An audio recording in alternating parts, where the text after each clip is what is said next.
Ahí está, perfecto. ¿Cómo estás? ¿Qué tal? ¿Cómo están? Gabriel? Somos Lo dos mismo digo. de hoy, ¿eh? Gracias por aceptar la invitación. No, Cambiamos, por favor, un placer. vamos a cambiarte un poquito la dinámica de lo que venís acostumbrado a las charlas. Bueno, Muy bien, ¿estás preparado? y trataré de estar a la altura. Siempre, siempre, siempre lo estás. Bueno, gracias por estar hoy con nosotros, por permitirnos esta charla que generó bastante publicidad, bastante revuelo. De paso ya te transmitimos el saludo de toda la gente de Unidos que bueno, se está conectando, de Agustín Echevarne, de Marco, Manuel Adorni, Fausto, de Gustavo Gran Cerati. amigo. Todos grandes amigos. Y bueno, y te hiciste desearle, porque tu charla fue, la esperábamos un poco armarlo un poco antes, pero bueno, lo bueno se hace desear. Yo te puedo asegurar que me hubiera gustado que fuera antes. Vos no sabés lo que es mi vida y el Zoom. No, si no, no se imaginamos.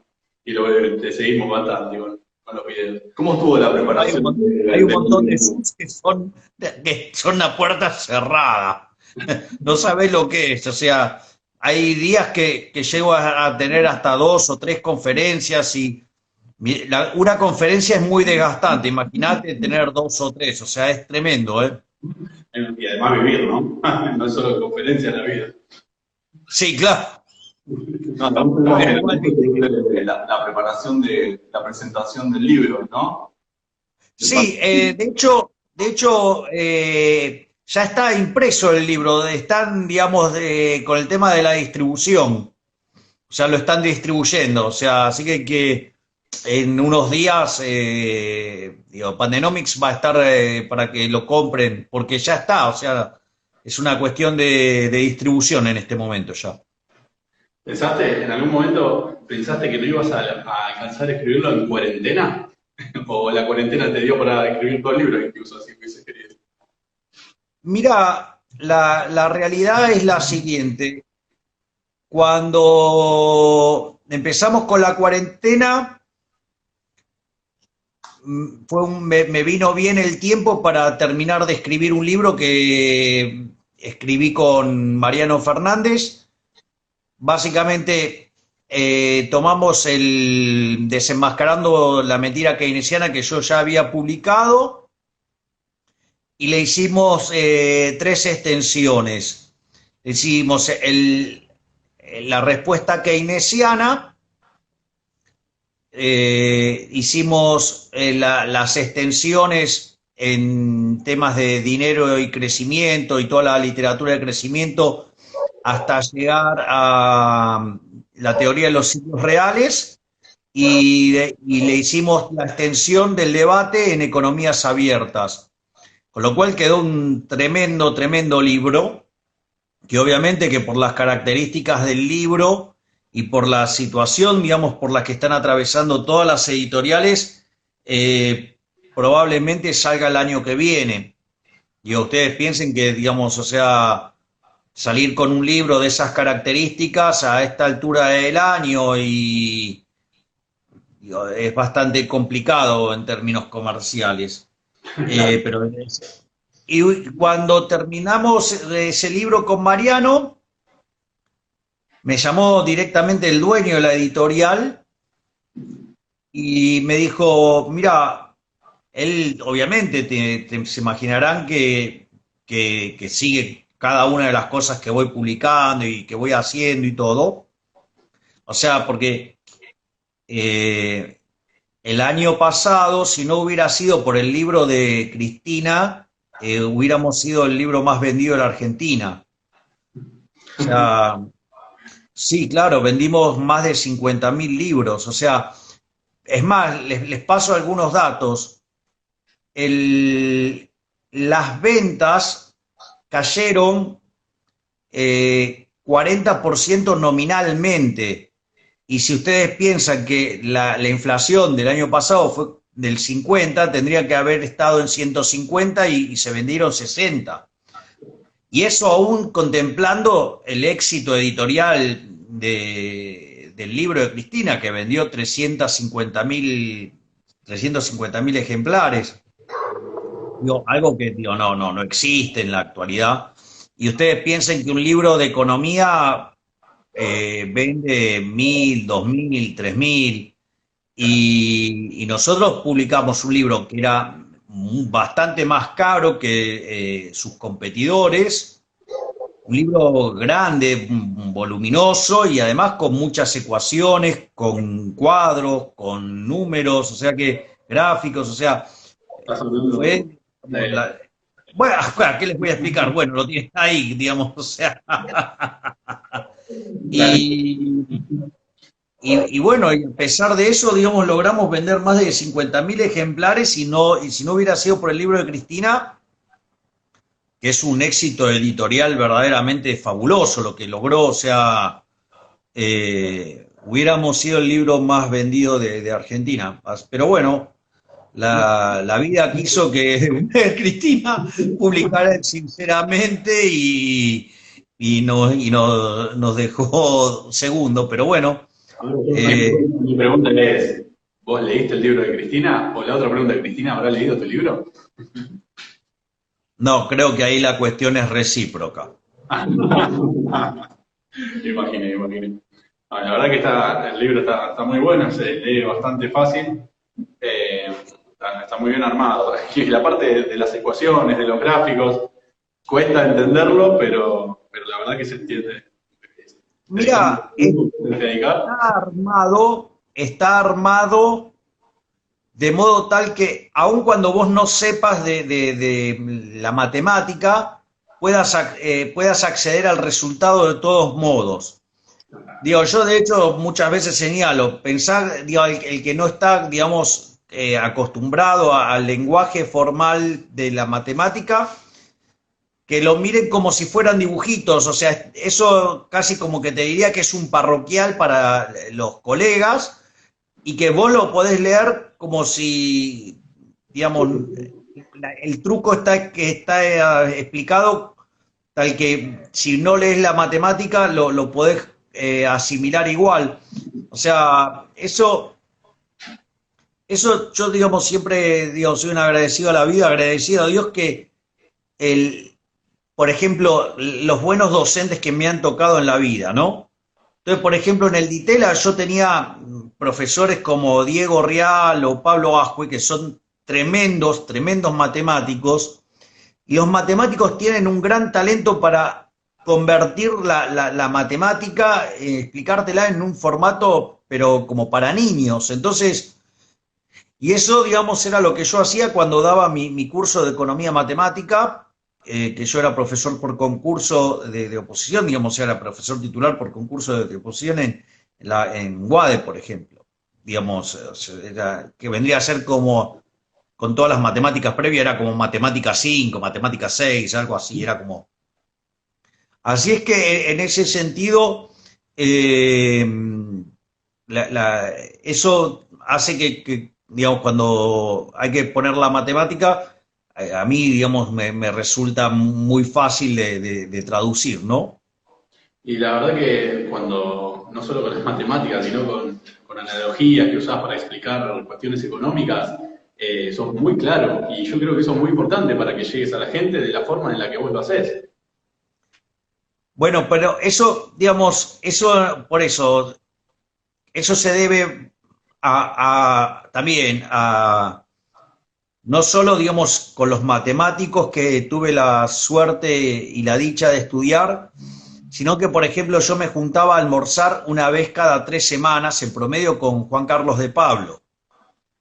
Entonces, siempre, digamos, trabajé mucho sobre la cuestión de las intuiciones y dar clases de matemáticas te obliga también a tratar de hacer analogías y parábolas de modo tal que sean asimilables, y se imaginarán que en un curso de matemáticas no puede tener fisura ese ejemplo, porque si tienen fisura claro, no sirve, no se entiende. Claro, entonces no puede tener fisura alguna, y eso hace que la construcción de ejemplos que yo genero son demoledoras. O sea, fíjate que creo que, no sé si fue ayer o hoy, me trencé con el pelotudo que es economista jefe de Ecolatina. Y lo dejé en evidencia como un retrasado. Le mandé un tuit ahí, digamos, y él agarraba y se estaba mofando, digamos, de el argumento de la naturaleza monetaria de la inflación, contrastándolo con la economía de trueque. Y el retrasado hizo una analogía diciendo, es como que, si tienen ahí mi tuit a mano, está, digamos, o sea, una analogía, digamos, como se da en los fenómenos en la sociedad, no sé cómo dijo, con los humanos, entonces tenía que ver que tenía, no sé, dijo una estupidez, o sea, no sé, léanlo, porque verdaderamente es tan mala la analogía que no la puedo replicar. O sea, no, en serio, claro. Entonces, una de las cosas que le puse al imbécil es, che, mirá, la economía trata de justamente de la acción humana. Y de hecho, las funciones de exceso de demanda, con las cuales vos construís el sistema de equilibrio general, derivan de ejercicio de optimización, digamos, haciendo supuestos acerca, digamos, de cómo son las preferencias de los individuos. Entonces, esencialmente, digamos, o sea, la economía es una ciencia social que trata de los seres humanos. Bueno, así que nada, lo dejamos en evidencia como un retrasado, que son, digo, estos estúpidos que andan con la hipótesis idiota de no, porque la inflación es multicausal. O sea, pero bueno, nada, cosas que pasan. No lo vimos en Twitter, pero lo vamos a buscar para leerlo, pero ya es común que los dejes en evidencia. Bueno, feliz día, antes de seguir. Feliz día, ayer fue el día del economista. Sí. Muchas gracias. Feliz día también a todos los estudiantes que estén mirando, bueno, y a todos los claro, que tuvieron día ayer. Saludos a Agustín Echevarne, a Manuel Adorni, a todos los referentes. Los amigos. También ¿Recibiste algún regalo, Javi? Sí, la pelotudez que dijo Guzmán hoy. Ay, Dios mío. Ahí dediqué un tuit al respecto, digamos, dedicado al retrasado estúpido ese que dice que hay que estar en pesos, que el mundo está confiando en Argentina y compra bonos argentinos y por eso había bajado el riesgo país, que básicamente el pobre retrasado no sabe hacer una cuenta con los títulos públicos, ¿no? O sea, no sabe de renta fija. O digamos, ¿cómo? Capaz que lo sabe, pero está zaraseando, como dijo hoy. No, a ese que te estoy mencionando es directamente un retrasado mental. Aparte lo llamativo es que ellos quieren que Debe ser uno de los tipos más estúpidos y más ignorantes de los que andan dando vuelta. Y sí, pasa, bueno, pero todos tienen cuentas bancarias en dólares, pero quiere que la gente ahorre en pesos. Claro, habría que explicarle a Cecilia Todesca, que dice que la gente se tiene que enamorar del cepo. Bien. Sí, es fácil eso. Y aparte de eso es el blanco, andás a ver si no tienen guita en negro también, ¿no? Claro. Digo, pero qué interesante, todo, digamos, vos sabés que aparte ahí, en la lista hay gente que es abiertamente comunista. Pero sí, todos ahorran en dólares, qué loco, ¿por qué no, digamos? No sería muy congruente que digamos, es verdad, eso es verdad. Bueno, y ya que venís por este lado, a ver, ¿vos creés que tenemos solución? ¿Que hay solución acá? La única chance que tiene Argentina de que haya solución es si esa solución es liberal. Es decir, a mí me parece que ese remate de José Luis Espert en la campaña presidencial debería casi ser una regla, ¿no? De aquellos, digamos, que estamos militando por la libertad, por decirlo de alguna manera, que si hay futuro, ese futuro es liberal. O sea, ya está probado que los otros mecanismos no funcionan. También les diría que los que hoy están en el gobierno son parte del problema, es decir, las cosas que dice Todesca, Cecilia Todesca, Culfas, la señora Marcó del Pont, Martín Guzmán, o en otro plano, Kicillof o Augusto Costa. Digo, solo repiten las cosas que fallaron recurrentemente en Argentina, ¿no? O cualquiera de los estúpidos, imbéciles, ignorantes que están en C5N, ¿no? Digo, hay que decirlo así, francamente.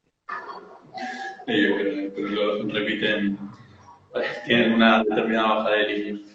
Y yo No, algunos hasta tienen formación de economista, ¿eh? Sí, y hay que mandarle un feliz día también. Ayer, una vuelta No, de... bueno, digamos, ya, no, yo creo que no, porque Dios, son malos economistas esos. Una vez escuché a alguien que me dijo que la importancia de cuando un economista habla, porque todos los que no saben de economía van a repetir en un asado con amigos lo que escuchó el economista. Y va a decir, yo escuché que un economista dijo que la inflación es un fenómeno monetario. Y bueno, y eso se va propagando entre la gente. Entonces, es muy importante cuando un economista habla y hace un comentario. Y, sí. Y dicho sea, digamos, siendo en esta línea, a vos te han dicho de todo te dijeron que eras un irresponsable, ¿cómo era? Un pregonero un odiador, un pregonero de la hiperinflación, y hoy en día, el tiempo... A ver, ahí hay un seguidor que hizo el track record de todas las cosas que fui diciendo y que se cumplieron todas, y lo único que falta que se cumpla es la hiperinflación. Y de hecho yo ya expliqué, digamos, cómo el problema fue mutando en distintas cosas y que está a la vuelta de la esquina. O sea, a ver, el problema del dólar futuro, básicamente les digo, Banoli dejó 1.500 millones de dólares cash, la posición de reservas neta de Argentina era negativa y había vencimientos de dólar futuro a los 15 días de asumir Sturzenegger por el equivalente de 23.000 millones de dólares. O sea, si eso, digamos, Sturzenegger no hubiera esterilizado, dice que nosotros con Diego habíamos estimado que el sobrante monetario en pesos de aquel momento eran entre 210.000 y 250.000 millones de pesos, algo así, pongan en promedio 230.000, y Sturzenegger terminó esterilizando 289.000. O sea, si no hubiera hecho eso, hubiera sido una hiper, y por eso, Diego, siempre ponderé tanto la gestión de Sturzenegger, evitando una hiper. Después, nosotros con Diego, durante el 2017, hicimos una propuesta para limpiar el problema de las Levax, que era con lo que se había esterilizado, y bueno, nunca... De hecho, hay una presentación en la Universidad de Belgrano, donde hicimos con Diego y el comentario lo hizo Guillermo Nielsen. Nosotros proponíamos limpiar el balance del Banco Central porque eso era un peligro y el peligro se materializó de la manera menos pensada y es cuando el imbécil de Marcos Peña junto a Duhovne y a Caputo avanzaron sobre la independencia del Banco Central el 28 de diciembre del 2017 y ahí es donde arranca el descalabro. Hay algunos que dicen que no, porque como no lo vieron, dicen no, el quilombo en realidad empezó cuando sacaron la ley del impuesto a la renta financiera. Lo que tienen que tener en cuenta es que los 10.000 millones de dólares que se colocaron de deuda fueron, digamos, en una situación muy, muy especial, no menor, digamos, o sea, y eso, digamos, en algún momento alguien revisará todo lo que ocurrió. Y después en abril nosotros terminamos llegando al Fondo Monetario Internacional. Y en ese momento, es más, el Fondo Monetario Internacional le hace 5 requerimientos al Banco Central y dentro de esos 5 estaba limpiar el balance del Banco Central.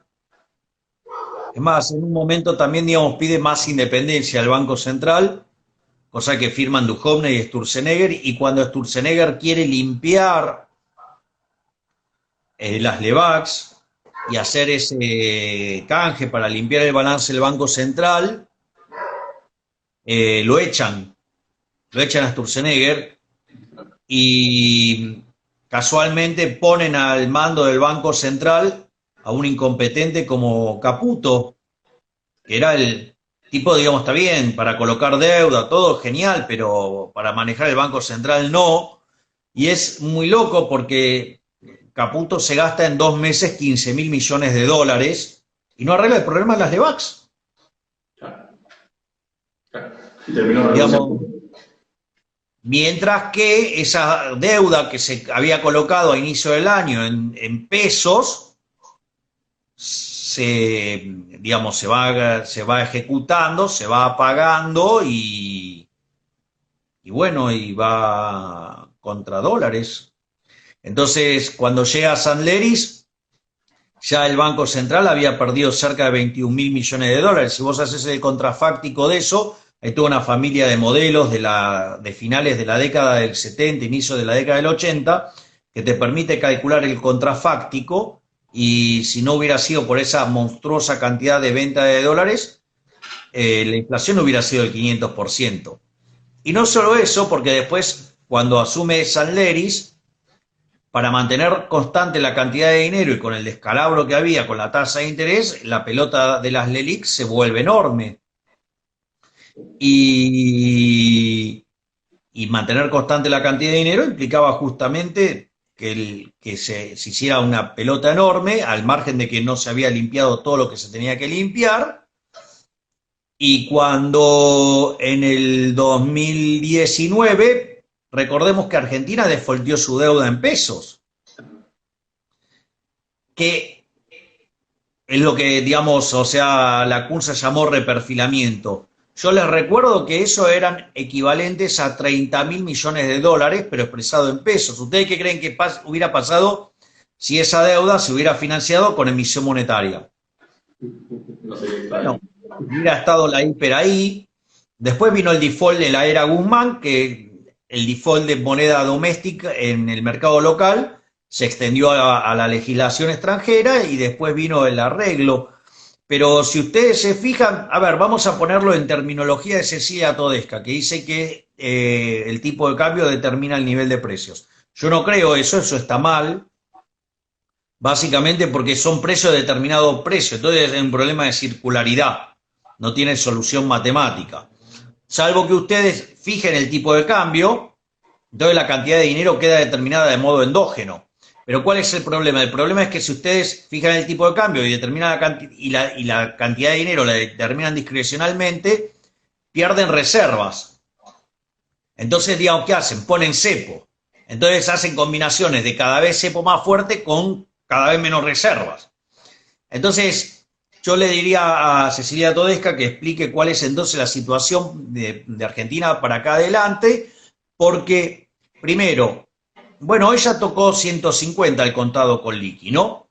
Sí. Entonces, fíjense que la devaluación previo de las PASO hasta hoy es de más del 250%.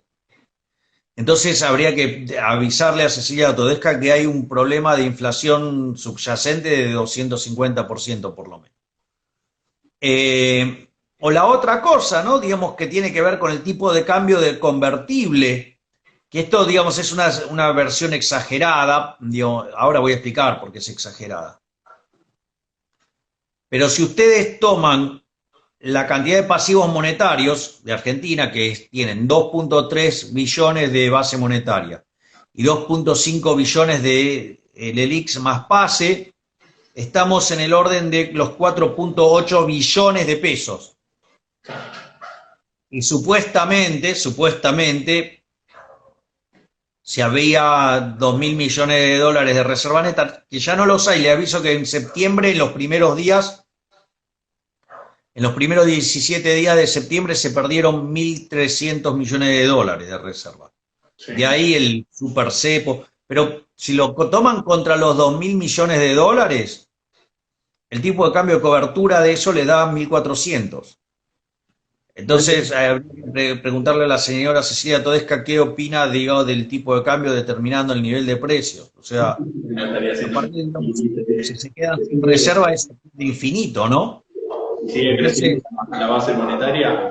Yo por ahí había leído que es el mayor crecimiento en 30 años que tuvimos ahora, ¿no? no sé, porque hay que ver, Dios, viste que a veces te hacen esterilizaciones y alguna de las partes te la sacan con paz, entonces un día tenés un cálculo y a fin de mes tenés otro.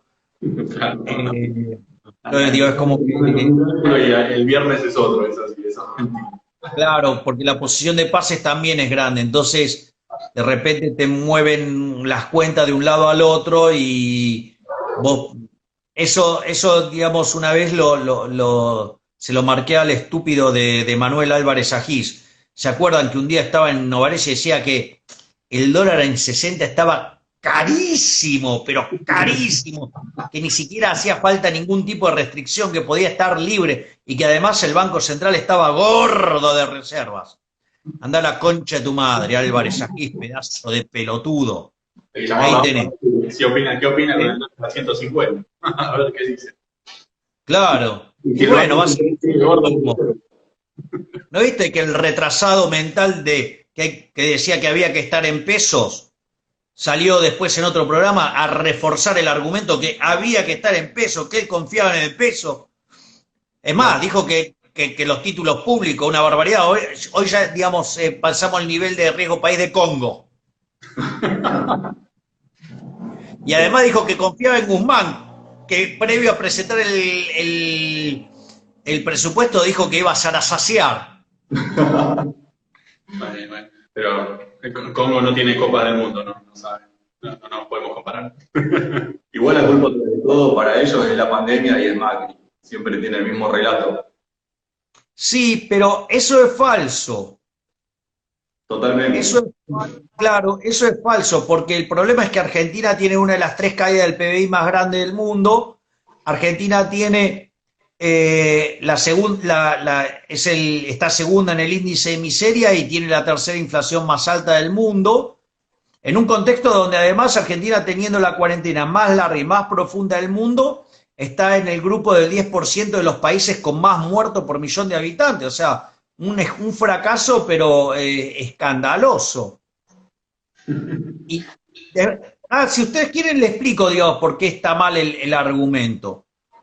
En realidad, el problema es la Organización Mundial de la Salud. La Organización Mundial de la Salud, cuando arrancó esto, amenazó con que se venía la nueva fiebre española. La fiebre española, les cuento, fue entre finales de 1918, inicios de 1920. O sea, y tuvo 4 oleadas. Infectó a 1/3 del planeta Tierra, tenía una tasa de letalidad del 6% y mató 2% del planeta, de personas.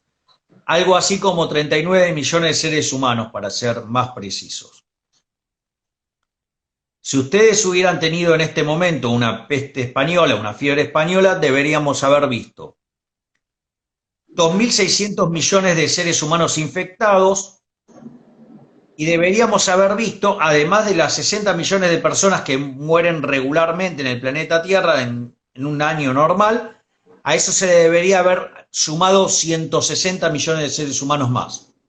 Es decir que, según la Organización Mundial de la Salud, este año deberíamos estar viendo morir en el planeta Tierra por lo menos 220 millones de seres humanos. Estamos lejos de eso. Cerraron por poco. A ver, 60 millones de seres humanos, que es lo que muere regularmente en el planeta Tierra de seres humanos, es 165.000 por día. Y si hubiéramos tenido la peste española, hubiéramos tenido solo de COVID 450.000 por día. Fíjense que el COVID tardó 105 días a llegar a los 165.000. Y cuando hoy toman el total mundial, todavía no tenemos 3 días de peste española. Ese es el primer punto. Con lo cual impulsó un modelo de cuarentena absolutamente ridículo, a punto tal, digamos, que es la primera vez que se pone en cuarentena los sanos, ¿no? O sea, es una locura.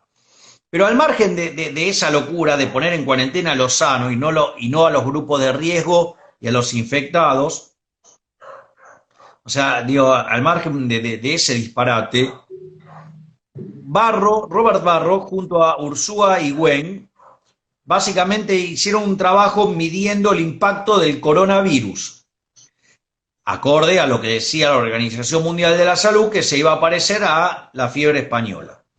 Ellos hacen un estudio econométrico donde miran la tasa de crecimiento del PBI per cápita y tienen en cuenta dos shocks negativos sobre la población. Digamos, la Primera Guerra Mundial, o sea, entre 1914 y 1918, y la fiebre española entre 1918 y 1920.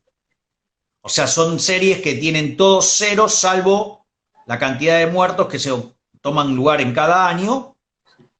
Entonces, lo que determina el estudio econométrico es que el PBI per cápita tendría una merma en su tasa de crecimiento de 6 puntos porcentuales. Ahora, cuando ustedes toman el PBI, es la suma de la variación de la población más la suma de la variación del producto per cápita. ¿Hasta ahí vamos? Sí, perfecto. Sí. Ustedes tienen que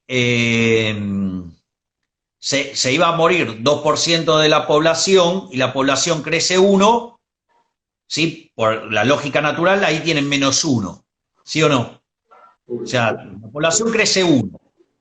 Si mueren 2 puntos porcentuales, están en menos 1. Y tienen 6 de caída del per cápita, eso le da una caída del 7%. ¿Por qué es importante este número? Porque el Fondo Monetario Internacional, que hace mediciones, pero por otra metodología, lo hace país por país, en enero tenía un estimado de crecimiento del PBI del 3%, y después de conocidos los impactos del coronavirus, estima que el PBI del mundo va a caer 4,5%, o sea que el diferencial es 7,5%. Es decir, que el 90%, y cuando ustedes computan, en realidad, digamos, o sea, 7%, si esto se parecía a la peste española, pero la Organización Mundial de la Salud le pifió 200-1, entonces cuando corrigen, el 97,5% de la caída del PBI se explica por la cuarentena, no por la pandemia. Pero a ver, muchachos, lo pongo más fácil. ¿Cuántos muertos van en Argentina de coronavirus? 13.000, sí. 14.000. Bueno, el año pasado de gripe común murieron 32.000. O sea, hay un chiste de economistas muy buenos, de microeconomistas. Se encuentran dos microeconomistas y uno le dice al otro, che, ¿cómo está tu mujer? El otro dice, ¿comparada con qué? Es decir, ustedes siempre tienen que tener un relativo. Y lo otro que tienen que considerar es que, y eso ya se hizo en Estados Unidos, que el 95% de los muertos anotados por COVID no son por COVID. Es decir, ¿qué sería un muerto por COVID? Alguien que no estaba enfermo, se enferma de COVID y se muere. Claro. Ahora, Dios, si de repente ataca, a ver, ¿dónde está la mayor letalidad? En los adultos mayores. Porque en general tienen varias enfermedades. Exacto. Y además les digo algo, también ¿qué es lo que pasó también? Sucede que al poco tiempo los infectólogos se dan cuenta que le habían pifiado en el orden de magnitudes. Entonces, ¿qué es lo que hace la Organización Mundial de la Salud? Manda a cremar cuerpos. ¿Sí? Una locura, porque no podían hacer autopsias. Y no solo eso, sino que además, ante la duda, todos los muertos eran de COVID. Y aún así los números no les da. ¿Se dan cuenta? Todo por una cuestión de no decir, nos equivocamos y... Claro. Es más, fíjate esto, porque esto es buenísimo. Que en realidad, mirá en la locura que terminás cayendo. En el caso de Italia, digamos, de hecho, el prólogo de Pandenomics lo escribe Leonardo Facco, un amigo mío italiano, es periodista, creador del Partido Libertario en Italia, y vive en Bérgamo, o sea, la capital mundial del COVID. Y una de las cosas que mirá que a él le murieron 2 primos y 4 amigos con los que iba al bar. Ya que, digamos, le pegó más o menos. Las balas le pegaron bien cerca, pero le empezó a llamar la atención. Vos sabés que en Italia mueren por año 240.000 personas de infartos.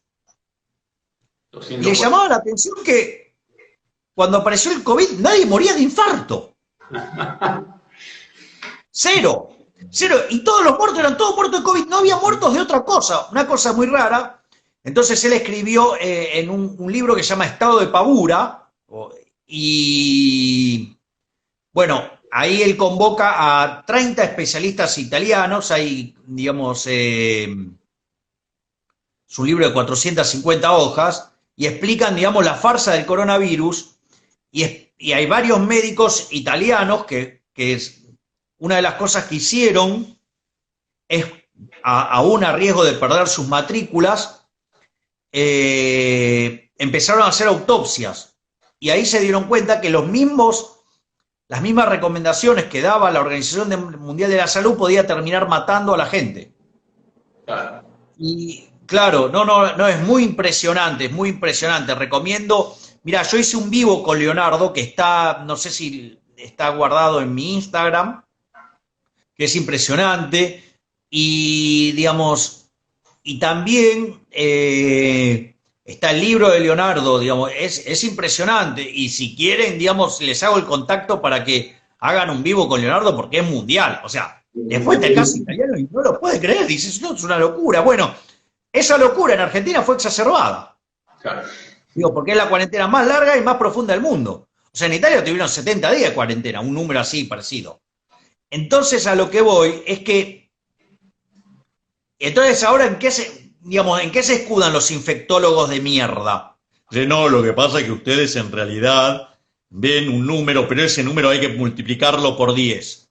O sea, lo que están reconociendo que por lo menos se equivocaron por 10 veces, pero aun cuando multipliquen por 10, le falta todavía multiplicar por 10 más para llegar a lo que dijeron que iba a ser. O sea, digo, ok, basta. Aparte, otra cosa que es importante, el PCR, tanto con el PCR, el creador del PCR dice que no sirve para determinar si están infectados o no por coronavirus.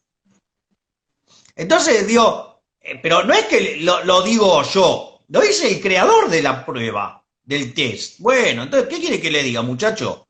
O sea, y después, digamos, al margen de que se caiga digo, porque esto para mí hay un error humano, digamos, pero después es explotado por políticos con ¿cómo decirlo?, con preferencias autoritarias. O sea, eso después es utilizado por políticos que tienen vocación totalitaria, no hay duda, y la mierda de los infectólogos, o sea, inventan cualquier pelotudez con tal de cubrirse. Entonces dicen, no, el número no es este, en realidad hay que multiplicar por 10. Hijo de puta, le pifiaste por 10 veces y con lo que amenazaste, pifiaste por 20. Es más, voy a deschavar a uno de estos lloretes. Un día, todos saben, digamos, que yo, digamos, tengo una muy buena relación con el doctor Rafael Bielsa, quien fuera canciller argentino. Y ahora es embajador argentino en Chile. Entonces, Rafael estaba trabajábamos en la misma compañía. Bueno, él ya no, yo sigo, ¿no? Y es interesante porque Rafael estaba esperando para que le hagan una entrevista y aparece un sorete que se llama el doctor Capulla. Doctor Capulla. Sí, el doctor Capulla. Entonces, según el sorete del doctor Capulla, decía, bueno, no, porque acá estamos frente a una nueva peste española. Y entonces el periodista le dice, ¿qué significa eso? Bueno, eso es una peste que tuvo orígenes a inicio del siglo XX, después de la Primera Guerra Mundial, hasta ahí más o menos andaba rumbeado, que mató entre el 2 y el 6% de la población. Hijo de puta, es un dato que tiene 100 años Lo conoce todo el mundo y vos decís, bueno, es entre 2 y 6%. O sea que, en realidad, va a matar entre 160 y 480 millones de seres humanos. Es claro, no, está errado. Bueno, y yo lo que veo ahí es la importancia de que cada uno se informe, porque después como vos decís, el doctor Capulla tira un dato así, habiendo evidencia, habiendo 100 años de historia. Pero aparte, y te lo repite. Los números. Claro. Entonces, si se distorsionan los datos así y nadie se toma el trabajo de confirmar que eso que dijo el doctor Capulla sea cierto. Nadie se toma el trabajo de bueno, pero las mierdas de C5N, digo, te lo floreaban todo el tiempo al sorete de Capulla, amenazando con 6% de muertos en la población humana. O sea, 480 millones de seres humanos. Es decir, estamos, digamos, o sea, no sé, eso debe ser como 1.200.000, 1.350.000, porque si eran 450.000 diarios, la del 2, claro, entonces 1.200.000, o sea, 1.350.000. O sea, pero se dan cuenta, ¿no?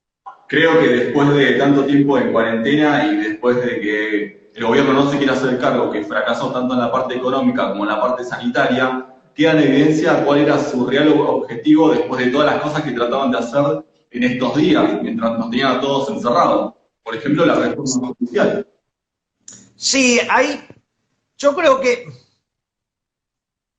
mirá, yo digamos siempre, esto está en los videos, se puede ir a buscar, yo siempre dije, a ver, Alberto Fernández es un presidente sin base de sustentación política. Y él, digamos, o sea, iba a arrancar gobernando respondiendo a su base de sustentación política. Cosa que hizo.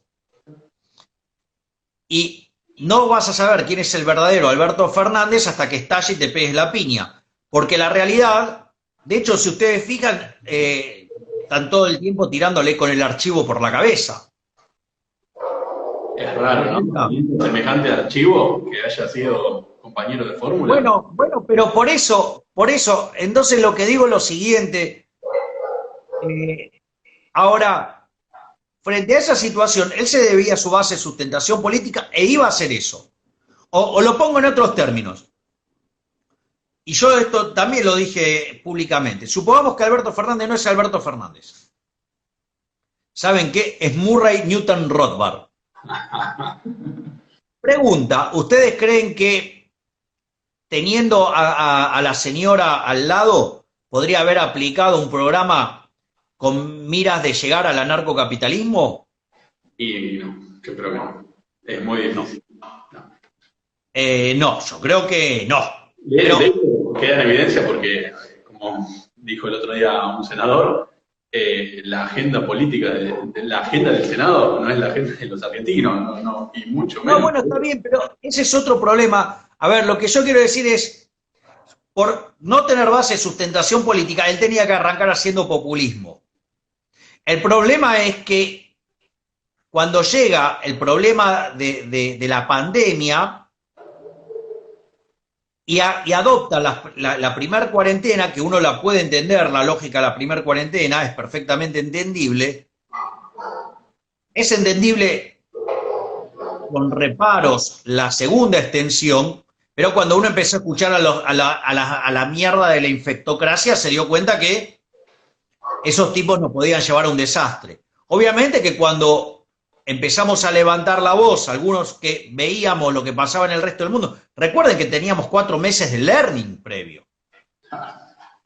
Entonces, digamos, no es que, digamos, ¿qué hicieron? Nos descalificaron, bueno, nos dijeron un montón de cosas. O sea, yo recuerdo algunos tweets de personas ligadas al sistema de salud, o sea, médicos y cosas de estilo, menospreciar y basurearme, básicamente, por argumentar en contra de la cuarentena, y me gustaría verlos ahora. ¿no? Le pasó a Eh, Agustín. Le pasó a claro. Agustín Echevarne, ¿no? Cuando también empezó a decir eso. Bueno, pero ¿qué es lo que se hizo? Se nos persiguió, se nos estigmatizó, se nos acusó de cosas aberrantes, digamos, algunos recibieron causas penales, ¿no? Bueno, pero Entonces, digo, no, pero esto es importante, ¿me comprendés? Porque ahora que aflora la verdad, va a haber disculpas, empezando por la mierda humana mal cagado, sorete mal parido del doctor Pedro Can, que dijo, ¿es esto, los que están en contra de este método están a favor de la muerte? el tema es que, bueno, como vos decís, así, como vos tenés una postura, vos planteas una postura y lo decís, y vas a tener a millones de personas que te van a querer tirar abajo, pero vos, por ejemplo, te mantuviste porque tenés un criterio y estás... Sí, bueno, aparte escribí un libro sobre el tema. Además, ¿no? Pero eso es muy importante porque llegado al día de hoy, estamos después de 200 días de cuarentena y que aflora la verdad y que nos damos cuenta todos de que tenías razón en lo que decía, eso es importante porque yo por lo menos lo que veo es que a partir de lo que decís vos y quizás otros referentes, empiezan a surgir más personas que defienden una postura, porque antes por ahí alguien, no sé, él dice lo mismo y lo empiezan a atacar y se termina callando. Y entonces la verdad no fluye entre la gente y todos terminan comiéndose el verso que le dicen en la televisión. Entonces es muy importante lo que transmitís vos, porque a partir de la seguridad con la cual vos hablas y la gente se informa y después empieza a tener su opinión y a compartirla y a tener espalda y sustento y poder argumentar, esto va creciendo. Entonces el conocimiento se va fluyendo entre la gente. Y así van surgiendo, bueno, después Bueno, influencers. pero de hecho, tal como señalan ustedes, o sea, vos sabés que nosotros hablábamos con Agustín Echevarne, todo el mundo sabe que somos muy amigos y yo lo quiero muchísimo, Agustín, y nosotros hablábamos, mirá, hablábamos los nombres, decían, pero escuchame una cosa, esto no es así. O sea, es más, o sea, es una cargada cuando hablaron del método científico. Yo les cuento, el método científico está basado en un modelo que se llama SIR, Sí. que, claro, SIR, que es susceptibles, infectados y removidos. Susceptible es la población que puede ser infectada. Que el método científico diría, bueno, mire, los pacientes de riesgo usted lo tiene que aislar. Vendría a ser esa la consigna en los susceptibles. Obviamente que fíjate que a la medida que más gente se va contagiando, ¿sí? Los susceptibles cada vez hay menos. ¿Viste el tema de la inmunidad de rebaño? Sí. Ahora voy a explicar que es la inmunidad de rebaño. Por otro lado tenés los removidos, que son los que se murieron o los que se curaron, ¿sí? O los que vos aislaste. Entonces, ¿cómo? Y ese es, claramente es un número creciente en el tiempo, pero que tiene un techo, que es la población total. Entonces, ¿qué es lo que pasa? Y a su vez los contagios, o sea, los contagiados son una fracción muy estable en términos de los que se contagian son una proporción de los infectados. ¿Sí? Entonces, la cantidad de infectados, ¿de qué depende? Y de los contagios menos los que son removidos. Entonces, cuando los contagiados le van ganando a los removidos, la epidemia está creciendo y en su defecto está cayendo. Entonces, ¿cómo haces para minimizar? Entonces, el modelo, el método científico, al margen ya, digamos, de los que vos removés antes para achicar el conjunto de susceptibles, porque fíjate que cuando se te va achicando el conjunto de susceptibles, más rápido se achica la pandemia, ¿no? Claro. Porque tenés menos infectados. Entonces, ¿qué es lo que pasa? En ese criterio, para vos bajar los contagios tenés que las acciones individuales, o sea, la distancia social, el uso del barbijo, las cuestiones vinculadas a la higiene. Y para aumentar la tasa de removidos, vos lo que tenés que hacer es testeos masivos. ¿Por qué? Porque cuanto más grande es la cantidad de testeos que vos hacés, más gente sacás del sistema, más cantidad de removidos, y no solo por el hecho de que mandás los removidos, sino por el hecho de que los sacás del sistema y están menos tiempo infectando gente. Pero cuando vos mirás Argentina en términos de testeo está entre los 10 peores. Entonces, ¿qué aplicaron del método científico? Nada. ¿Por qué? Porque en realidad, ¿cuál es el problema? Que los testeos, Argentina no tenía para hacer testeos, los tenías que importar. Y cuando vos los importás, no podés afanar de ahí. De hecho, Chile le ofreció a Argentina hacer compras conjuntas para conseguir un descuento. ¿Me comprendés? ¿Y qué dijo el gobierno argentino?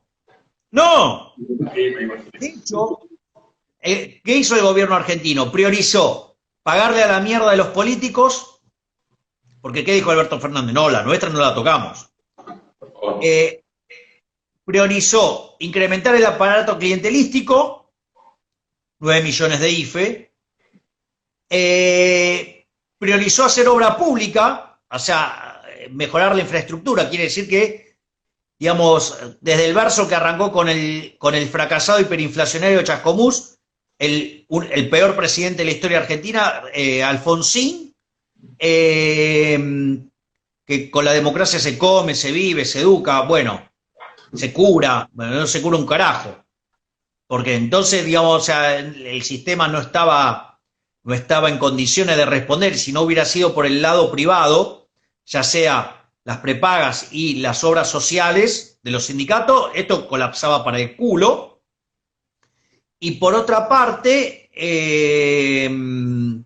entonces, claro, fueron por obra pública, ya sabemos por qué les gusta tanto la obra pública a los políticos, porque de ahí chorean. Y bueno, con lo que quedó hicieron testeos.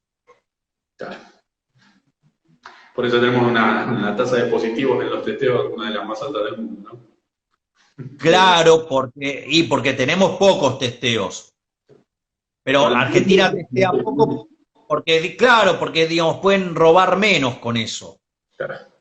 Es decir, vos imaginate que los engancharon afanando, coimeando con el tema de los alimentos en el Ministerio de Desarrollo Social. Imagínate si lo llegaban a encontrar afanando con los testeos, donde tenés el precio internacional. Porque vos sabés que el tema de los sobreprecios en las compras de alimentos y todo eso, vos sabés que, digamos, si uno quiere ser hijo de puta, se los enrostra. Ahora, yo les hago una pregunta.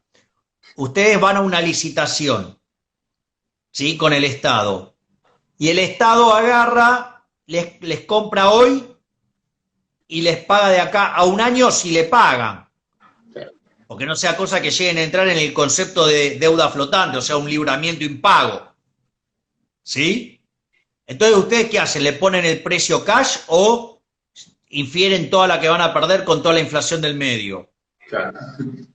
O sea, yo creo, digo, mucho tiene que ver con eso. Yo no estoy justificando, pero a lo que voy, digo, pero todas las discusiones en Argentina están todas contaminadas de política, todo podrido. Entonces, pero, ¿cuál es el punto? El punto es el siguiente.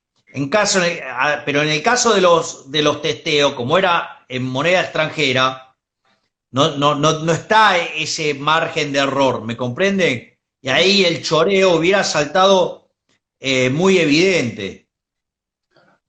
Claro, una forma de cubrir. Claro. Entonces, imagínense que no era negocio testear, porque había menos recursos y entonces había menos para chorear. Fíjense, digamos, tenemos un montón de problemas, caímos en default, pero le dedicamos 3,4% del PBI a las pelotudeces de la ideología de género. O sea, al marxismo cultural. Y pasa que sí. Y dale, que sigan impulsando el Foro de San Pablo. Claro. Lo que pasa es que de alguna manera tienen que tratar de frenar esta movida y esta ola de liberalismo que se viene gestando gracias a la batalla cultural, Javi. Sí, digamos, convengamos que somos varios los que damos esa batalla, ¿no? O sea, digamos, probablemente yo sea la cara más visible, digamos, por una cuestión de estilo, pero uno no puede dejar de lado el trabajo de José Luis Espert, el trabajo de Echevarne, el trabajo de Adorni, el trabajo de Lasri, el trabajo de Bogiano, digo, el trabajo de Giacomini, y, digamos, y más en las sombras de Mariano Fernández, o digamos las cosas que hace Carlos Rodríguez, digamos, somos varios, ¿no? Los que estamos, el propio Ricardo López Murphy, ¿sí? Que hemos estado trabajando desde hace tiempo con las ideas de la libertad. O sea, en algún momento con más éxito, en otros momentos con menos éxito, pero espero no haberme olvidado de alguno, digo, de los que son más emblemáticos en esta batalla. Bueno, No solo lo más. pensemos en el máximo exponente del liberalismo argentino de toda la historia y probablemente uno de los más grandes del habla hispana, que es el doctor Alberto Venegas Lynch, hijo, ¿no? O sea,